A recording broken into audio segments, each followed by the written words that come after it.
bénisse richement.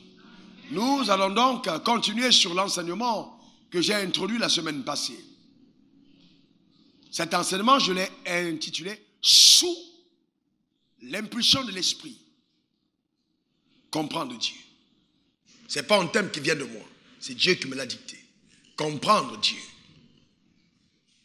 Eh bien, Dieu donc a un problème. Dieu se préoccupe de quelque chose. Que son Église le comprenne. Bien parce qu'évidemment, beaucoup de personnes, même nées de nouveau, venant à l'Église, adorant Dieu, ne le comprennent pas. Plusieurs même s'engagent, s'engouffrent dans le couloir de leur appel, servant Dieu avec énergie, mais ne le comprennent pas. Cependant, ne pas comprendre Dieu est un handicap majeur à ta productivité. Celui qui ne comprend pas Dieu peut, au lieu de servir Dieu, desservir ses intérêts. D'accord? Parce que vous vous rendez compte, au cours de ce message, qu'il y a des gens qui ont été mandatés par Dieu, mais qui, hélas, ont été enrôlés subtilement contre les intérêts de Dieu sur terre parce qu'ils n'ont pas compris Dieu. Comprendre Dieu est donc extrêmement vital et important. La compréhension de Dieu nous donnera de comprendre le pourquoi des actions que Dieu pose. Donc pour le comprendre, ton intelligence sera sollicitée. Parce que c'est avec notre intelligence que nous comprenons. C'est très important.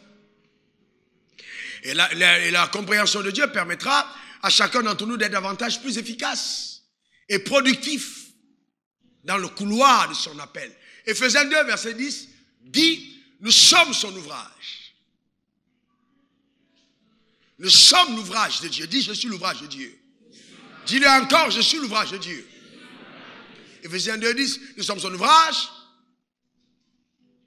et a été créé en Jésus-Christ pour de bonnes œuvres, voyez-vous, que Dieu a préparées d'avance afin que nous les pratiquions. Observez que Dieu nous a recréés en Christ pour des œuvres.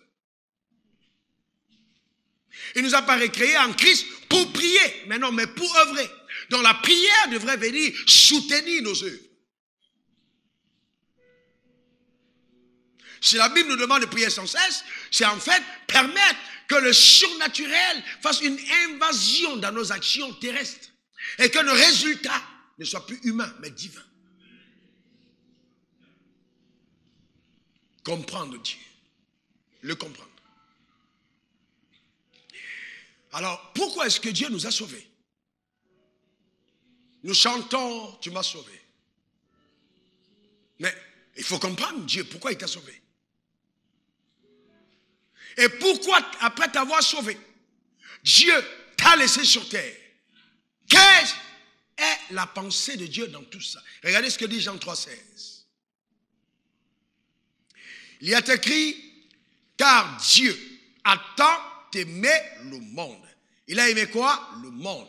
Il a aimé quoi? Le monde. La Bible n'a pas dit que Dieu a tant aimé les croyants. Non. Il a aimé le monde. Il a tant aimé le monde. Il n'a pas aimé les chrétiens. Non. Il a tant aimé le monde. C'est-à-dire, monde vient du mot cosmos. L'univers agencé. Dieu a aimé et les hommes, et les plantes, et les animaux, et les poissons, et les oiseaux. Il a aimé tout le monde. Il a tant aimé le monde qu'il a donné son Fils unique. Afin que quiconque croit en lui ne périsse point, mais ait la vie éternelle. Mais qu'est-ce que c'est donc cette vie éternelle? Est-ce que c'est une vie qui nous... C'est un passeport pour aller au ciel? Non, la vie éternelle, c'est le type de vie de Dieu. La vie Zoé, la vie qui donne à chaque humain de manifester la divinité. C'est ça, il a tant aimé le monde, afin que quiconque croit en lui ne périsse point. Et vous voyez, nous sommes croyants. Combien de croyants vous êtes engagés dans la préservation de la nature? Combien de personnes croyantes sont écologistes? Pas beaucoup. Nous chantons, nous prions Mais nous détruisons les plantes, nous détruisons la forêt, et nous pensons que Dieu n'a aimé que les hommes. La Bible dit Dieu a tant aimé le monde. C'est-à-dire tout ce que Dieu a créé mérite le respect des hommes. Tout ce que Dieu a créé mérite le respect des hommes. Nous devons respecter la nature. Et nous sommes tellement loin de la pensée de Dieu qu'aujourd'hui les croyants sont juste impliqués dans tout ce qui les amène à survivre. Tu n'as pas été sauvé pour survivre, tu as été sauvé pour vivre. Ce n'est pas la survie, c'est la vie. D'accord? C'est très important. Donc en tant qu'acteur sociétal, pour la transformation et le bien-être de notre société, l'embellissement de la société dans laquelle nous vivons. Eh bien, pourquoi est-ce que Dieu nous a sauvés? Parce qu'il nous aimait. C'est une bonne nouvelle. Dieu t'aime. Amen. Amen. Dis à ta voisine ou à ton voisin que Dieu t'aime. Dis-le encore, Dieu t'aime. Vous savez, il y a beaucoup de personnes qui pensent que Dieu est en fureur contre eux, que Dieu est tellement fâché contre eux. Non, Dieu a tant aimé le monde, il t'a tellement aimé, qu'il t'a prouvé son amour en sacrifiant son fils, quand même vous étiez encore en palabre. Quand il y avait encore problème, il t'a prouvé son amour. Donc il t'aime. Et c'est important et essentiel de comprendre que Dieu nous aime. Mais maintenant, si Dieu nous aime, et c'est vrai qu'il nous aime, pourquoi donc il nous laisse là, sur terre, après nous avoir sauvés? Quand vous aimez vraiment quelqu'un, est-ce que vous allez l'envoyer loin et vous êtes à gauche et la personne est au nord? C'est vrai qu'on a des mariages aujourd'hui, le mari vient aux États-Unis, la femme vient en Afrique, c'est pas un mariage. D'accord? Ça, c'est pas un mariage. La Bible dit que personne ne sait pas ce que Dieu a joint et ne vous séparez pas pour un long moment. Les longues séparations, pour quelque raison que ce soit, entravent justement la véracité de la vie de cet amour. Parce que l'amour exige une certaine proximité. D'une manière ou d'une autre. Et ce n'est pas pour rien que Dieu lui-même a dit quitter le ciel pour venir être avec toi, en toi. Il t'aime tellement qu'il n'a pas envie de te laisser seul. Ton amen m'embête. Donc, il n'y a pas que... Donc, le salut nous a permis d'échapper à la mort. C'est vrai, on échappe à la mort. Vous voyez, celui qui croit en lui ne périsse pas. Oui, on ne va plus aller en enfer. Toi et moi, on n'ira plus jamais en enfer. Notre nom a été effacé des registres. Satan a perdu des membres. Nous sommes nous, le Amen. C'est important. Moi, je n'appartiens pas à l'enfer. Ton nom est sorti des registres. Tu es dans les registres de Dieu aujourd'hui. N'est-ce pas une bonne nouvelle? Amen. Nous sommes justement dans les livres de vie. Nos noms sont écrits. Mais cependant, Dieu nous a laissés sur terre. Pourquoi? Parce qu'en fait, si Dieu, suivez-moi attentivement, nous faisait partie de la terre après le salut, Satan aurait gagné. Parce que vous devez comprendre qu'au départ, quand Dieu nous a mis sur terre, c'était afin de prendre une revanche contre la désobéissance de Lucifer au ciel. Donc, quand il a propulsé Lucifer qui est devenu Satan sur la terre, il a fait émerger l'homme pour que l'homme domine sur Lucifer. Mais maintenant, si donc Lucifer a réussi à séduire Ève et amener Adam à pécher, et que maintenant Dieu vient, il nous prend rapidement, il nous amène au ciel, c'est comme s'il avait peur du diable. Et il y a des croyants qui pensent vraiment que Dieu a tellement peur du diable qu'il vient rapidement nous chercher parce que le diable est trop méchant et il peut nous détruire. Non, non, le Dieu nous laisse sur terre afin de montrer à Satan que lui, Dieu ne s'était pas trompé à ton égard. Que l'homme que nous sommes sont des personnes invulnérables. C'est pour ça qu'il nous donne la capacité de rester sur terre en tant qu'ambassadeur pour ridiculiser à nouveau l'enfer. Donne-moi le meilleur des amens. Oh, que quelqu'un peut dire le diable est un menteur. Non, dis-le bien encore. Amen. La Bible dit de toi et moi, nous faisons donc fonction d'ambassadeur. C'est fort ça. Fonction. Est-ce que vous croyez ce que la Bible dit est vrai? Donc, mais qu'est-ce que c'est un ambassadeur? Quelqu'un qui représente son État, d'accord, dans un autre pays. Donc Dieu considère qu'une fois qu'on est né de nouveau, on est de son royaume. Et donc une fois sur terre, on n'est plus de ce royaume, on est du royaume des cieux sur terre en tant qu'ambassadeur. Et chaque ambassadeur, justement, a des attributs spéciaux. C'est très important. Dis, je suis ambassadeur. Et l'ambassadeur sur terre a la responsabilité d'appliquer la politique du ciel sur terre. Donc nous ne sommes pas là pour être régis par le système terrestre, mais imposer le système du royaume sur la terre des hommes. C'est ce que toi et moi sommes sur terre pour démontrer. Et c'est pourquoi certains d'entre nous vivront longtemps. Ton amen m'embête. Dieu ne nous laisse pas longtemps sur terre pour manger la teke poisson, un riz piquanté, etc. Il ne nous laisse pas sur terre pour ça. Il a une responsabilité qui nous a assignée. Et nous allons l'accomplir. Donne-moi le meilleur des amens.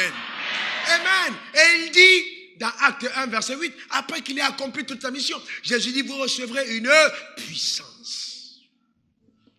Le Saint-Esprit survenant sur vous et vous serez mes témoins. Si je vous dis le nombre de fois où j'ai échappé à la mort, il y a des gens qu'on ne peut pas tuer. Vous recevez une puissance. Le Saint-Esprit survenant sur vous et vous serez mes témoins. Donc, ce n'est pas simplement le témoignage d'aller raconter, oh oui, vraiment, Jésus est bon. Non, la preuve concrète que Satan est un menteur. Ma fille qui est là, elle serait morte de jour son anniversaire. J'étais en salle de sport lundi. Le Saint-Esprit me dit, maintenant tu vas chez elle. Elle a menacé de mort. Le diable est en train de l'attaquer. Elle a besoin de soutien dans la prière. Va chez elle et va prier avec elle. Prends le repas d'alliance et va prier chez elle. Donc, j'appelle, son portable est fermé. J'appelle Pasteur Bénédicte, je commence à poser des questions. Parce que sur elle, c'est un pasteur collaborateur. Et on avait déjà organisé sa mort. Elle devait mourir. Je suis allé prendre le révérend Jean-Claude et on a foncé chez elle. Sorti directement dans la salle de sport. Il n'y avait pas possible, on n'avait pas de monnaie. On est arrivé à la boulangerie, on dit on veut du pain pour le repas d'alliance. Le gars dit il n'y a pas de monnaie. Après il nous regarde, il dit prends le pain, il nous donne gratuit. Il dit prenez le pain, partez. On a pris le pain, on a foncé. Quand on est arrivé chez elle et que j'ai regardé, Jean-Claude et moi on s'est regardé, on savait que c'était le jour. Et elle avait déjà reçu. Quand on a dit qu'elle mourra le jour de son anniversaire. Mais le diable est trop petit, c'est un menteur. Non, c'est pas possible, non. On est arrivé, on a annulé le décret. Quand on a prié, elle a revulsé. Donc, à ce moment précis, elle partait. On la regardait, j'ai dit, tu ne meurs pas. La puissance de la résurrection est en nous. On est venu ici imposer le décret de vie. Tu ne vas pas mourir. Si quelqu'un veut te faire mourir, on va l'enterrer. C'est donc tu ne meurs pas. Est-ce que quelqu'un comprend de quoi je parle? Tu ne meurs pas. C'est de ça qu'il s'agit. Est-ce que vous savez qu'il est nécessaire que certains sorciers vous attaquent? Parce qu'en vous attaquant, ils reçoivent la preuve que leur puissance est limitée.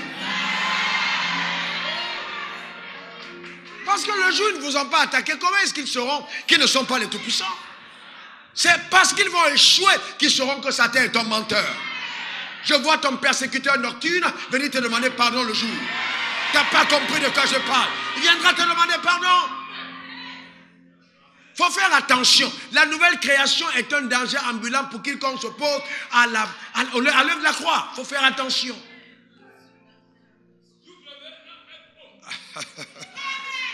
Non, vous savez, c'est important de comprendre ces choses-là, amen. C'est très important. Nous, Dieu dit à ton voisin, les sorciers sont trop petits pour moi. Vous voyez, parce que chaque enfant de Dieu a la puissance de Dieu infusée en lui. La puissance de Dieu est infusée en toi. Elle est là, infusée. Donc, cesse de penser que tu es ce que tu étais. Non, la puissance est infusée en toi. Et tout enfant de Dieu est doté d'un pouvoir surnaturel. Il y a des gens qui vont te voir arriver et puis te voir marcher dans les airs. Ah, il dit, mais dans les airs, comment tu penses que tu es sur la terre? Mais tu es sur l'air. Parce que Dieu est capable de te montrer aux gens de manière différente. Afin qu'ils se rendent compte que la vraie sorcellerie, ce n'est pas eux qui ont le guide et les clés. C'est nous qui avons la puissance. Que quelqu'un dise, je suis surnaturel. Dis-le encore, je suis surnaturel. Si notre frère, notre grand frère Jésus est passé par les murs, s'il est passé par les murs pour nous donner un mandat, vous pensez qu'on passe par quoi? On ne peut pas t'enfermer, on ne peut pas t'emprisonner. Aucun sorcier ne peut t'arrêter. Il n'y a aucun cadenas qui peut t'enchaîner. Impossible. Tu es doté d'un pouvoir. Dis encore Amen. C'est ça ta portion.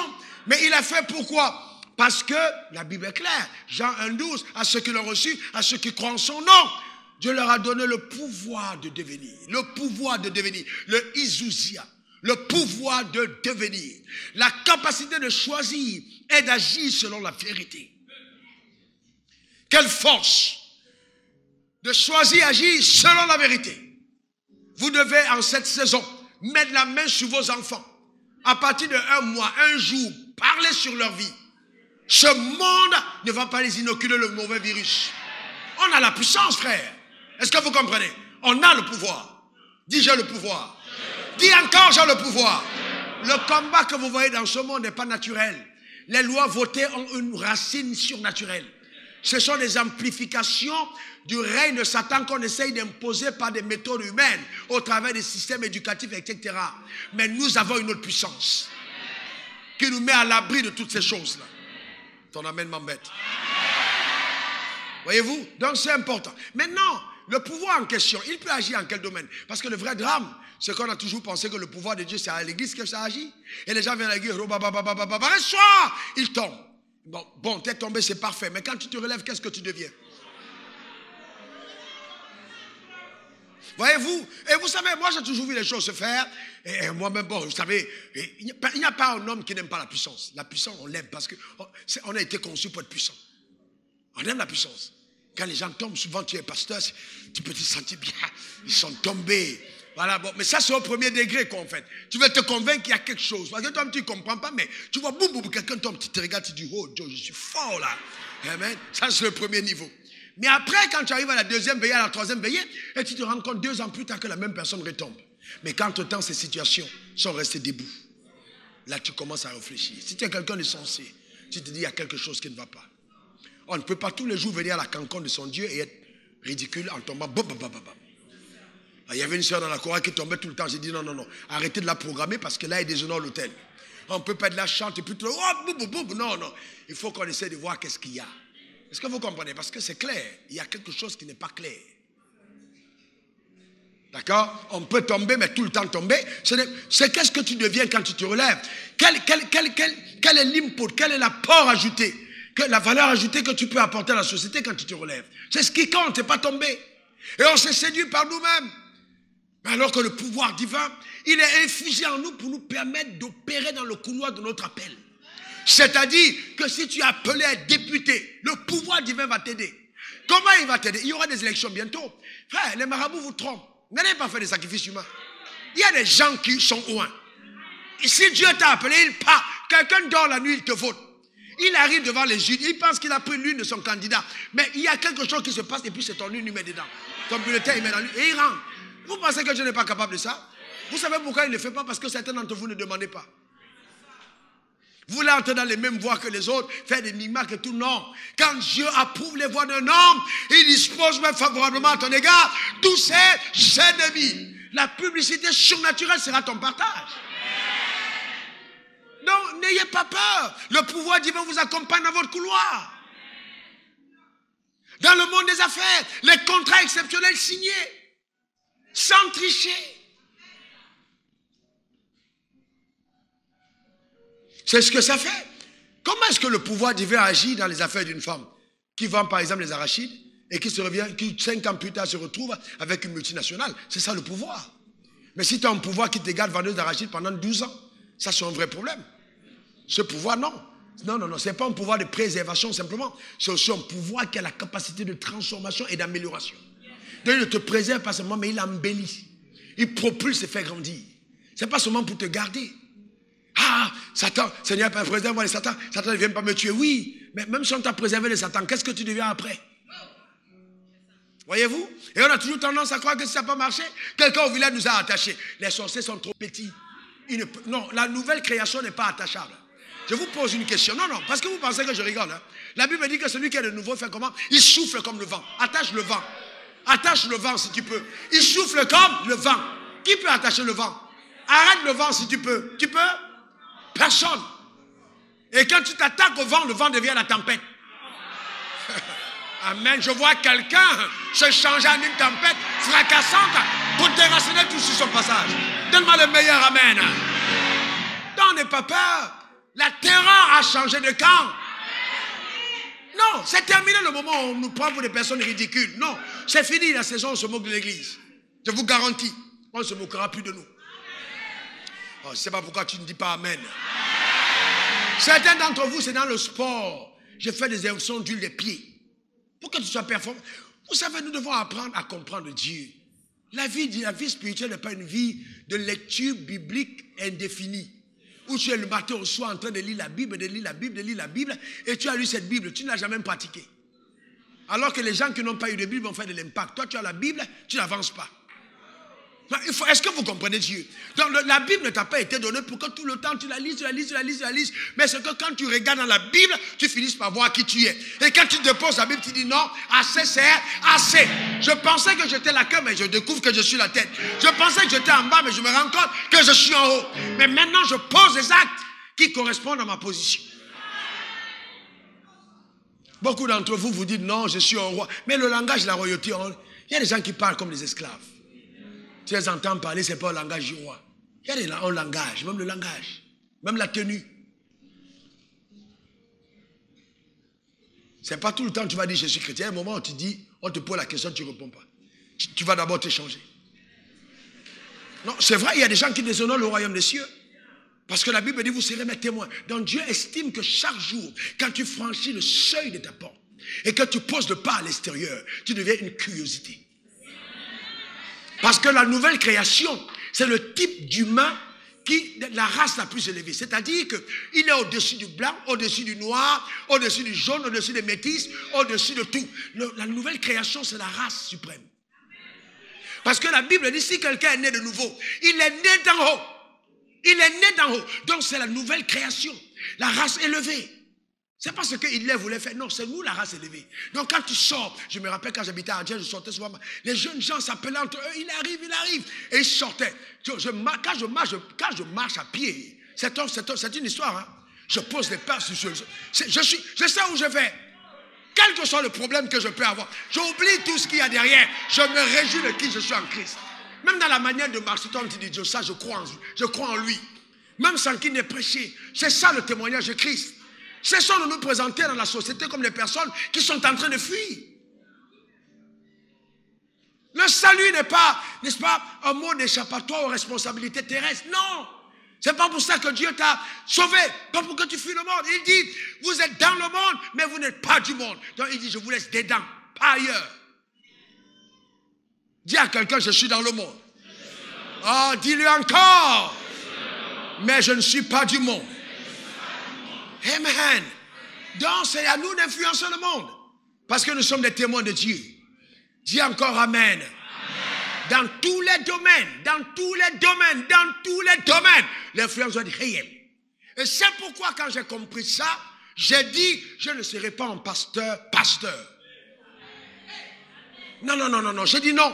Parce qu'à l'époque, quand on a donné la vie au Seigneur pour être pasteur, on te dit qu'un pasteur, il va épouser ta fille, c'est le deuil national. Les gens s'appellent sujet, même ceux qui ne priaient pas vont commencer à prier. Parce que c'est une malédiction. Ce sont des gens qui ont perdu la tête, qui n'ont aucun sens de la société, qui s'opposent aux élections, qui ne votent pas, qui ne vont pas à l'hôpital, qui ne font pas de bilan de santé, qui ne se brossent pas, qui ne se peignent pas, qui ne vont pas à l'école. C'est un peu une race à part, voyez-vous, qui ne donne aucune envie d'aller à l'église. C'est un peu comme ça que nous on a cru, voyez-vous. Et là on se retrouve, on parle d'un grand Dieu, vous voyez la médiocrité présente. Il y a une flaque de boue ici, les chaises sont même déjà fatiguées, on est toujours abonné aux France au revoir, tout ce que les autres ont utilisé, c'est que nous on prend après. Et c'est ça qu'on était avant en tant que croyants. Donc quand j'ai commencé à lire la Bible, j'ai dit non, c'est pas ce que Dieu veut pour nous. J'ai regardé autour de moi, j'ai dit non, ça ne correspond pas à ce que la Bible... Alors j'ai dit, quand Dieu m'a dit maintenant tu vas me servir, j'ai dit je ne veux pas être pasteur. Je veux être un fils de Dieu. Est-ce que vous comprenez? C'est pour ça que je veux vous dire une chose. Ce que Dieu a mis en vous et que l'Église essaye de tuer, gardez-le. Gardez-le. Parce que je vais vous démontrer dans la parole que souvent les rêves sont tués par les autels de l'Église. Ce que Dieu a mis en toi, garde-le. Sérieusement. La tradition, ça peut vraiment apporter la démolition. Il faut faire attention à la tradition. Ça peut tout démolir dans ta vie. D'accord? Regardez un peu le cas de Daniel. Daniel avait des pouvoirs. Regardez Daniel 5, verset 11 à 12. Le roi est confronté à une situation incroyable. Et donc, il a profané, les objets du temple. Il a eu une fête qu'il a organisée dans son royaume. Et donc, dans l'ivresse, ils décident de prendre les objets du temple et puis ils commencent à s'amuser avec, ils boivent du vin avec les objets qu'ils ont arrachés au temple de Jérusalem. Puisqu'en fait, ils ont aussi en même temps, non seulement ils ont amené le peuple en déportation, mais ils ont volé les objets précieux du temple. Mais ce jour-là, pendant qu'ils sont en train de boire et qu'ils s'amusent avec des objets sacrés, c'est pour ça qu'il faut faire attention avec les choses sacrées. Dieu s'énerve et puis une main vient sur le mur et commence à écrire sur le mur. Et la Bible dit que dès que le roi a vu ça, d'abord, son vin est parti, ses pieds sont touchés, ses reins ont commencé à bouger, sa couleur a changé. Il a commencé à crier, appelez-moi mes astrologues, appelez-les. Il a commencé à crier. Et maintenant, quand il a crié, sa femme, voyant qu'il n'avait pas de réponse, lui dit, roi, oh, qu'il plaise que tu écoutes ma voix. Il y a dans ce royaume un homme de qui on rend un bon témoignage. Verset Daniel 5, 11, 12. Il y a dans ton royaume un homme qui a en lui l'esprit de Dieu saint. Donc, parce que justement, il n'y a pas de réponse. La femme dit, il y a dans ton royaume quelqu'un qui a l'esprit de Dieu saint. Bon Dieu. Et du temps de ton père, on trouva chez lui des lumières, de l'intelligence et une sagesse semblable à la sagesse de Dieu. Aussi le roi de Boukhara, ton père, le roi, ton père, l'établit chef des magiciens. Il était chef de qui? Magiciens. Des astrologues, des chaldéens, des devins.